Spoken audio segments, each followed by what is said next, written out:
Sarthana ચોકડીમાં construction site પર ભેખડ ધસી જવાના કારણે 3 કામદારો દટાયા હતા, જેમાં એકનું મોત નીપજ્યું હતું, જ્યારે 2ને સારવાર માટે હોસ્પિટલમાં ખસેડવામાં આવ્યા હતા. કન્સ્ટ્રક્શન સાઇટ પર મજૂરોના મોતની ઘટના સામાન્ય બનતી જઈ રહી છે.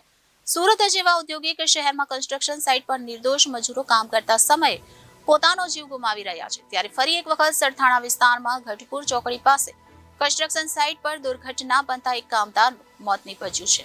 સરથાણા નજીક આવેલા ગઢપુર ચોકડી પાસે મોટી કન્સ્ટ્રક્શન સાઇટ પર બેઝમેન્ટની કામગીરી દરમિયાન ભેખડ ધસી પડી હતી. કામ કરી રહેલા કામદારો પૈકી કેટલાક કામદારો માટી નીચે દબાઈ ગયા હતા. આ ઘટના બનતા તમામ કામદારો દોડી આવ્યા હતા અને બૂમાબૂમ કરી મૂકી હતી. ફસાયેલા કામદારોને બહાર કાઢવા માટે તેમની સાથેના કામદારો કામે લાગી ગયા હતા. 2 કામદારોને બહાર કાઢી લેવામાં આવ્યા હતા, તેમજ ઘટનાની જાણ ફાયર વિભાગને કરી હતી. ફાયર વિભાગની ટીમે ઘટના સ્થળ પર પહોંચીને કામગીરી શરૂ કરી હતી. બેદરકારી રાખનાર બિલ્ડર અને કોન્ટ્રાક્ટર સામે કાયદાકીય પગલાં લેવાશે.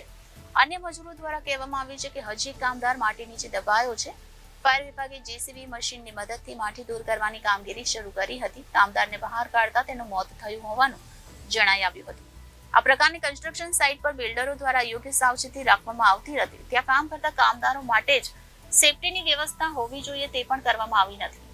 તેને કારણે શ્રમજીવી કામદારોના મોત નીપજતા હોય છે. સમગ્ર ઘટનામાં કોન્ટ્રાક્ટર સામે કયા પ્રકારના પગલાં લેવાય છે તે જોવાનું મહત્વનું છે.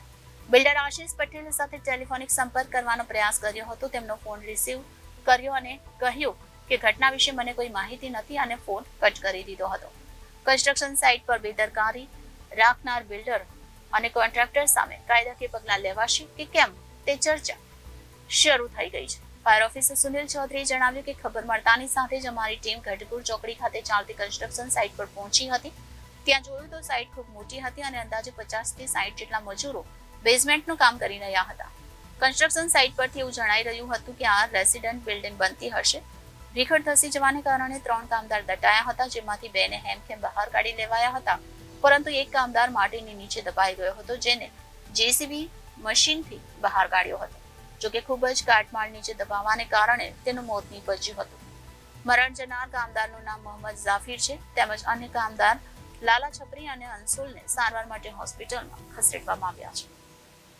રિપોર્ટર હિતેશ પ્રજાપતિ, જનાદેશ, સુરત.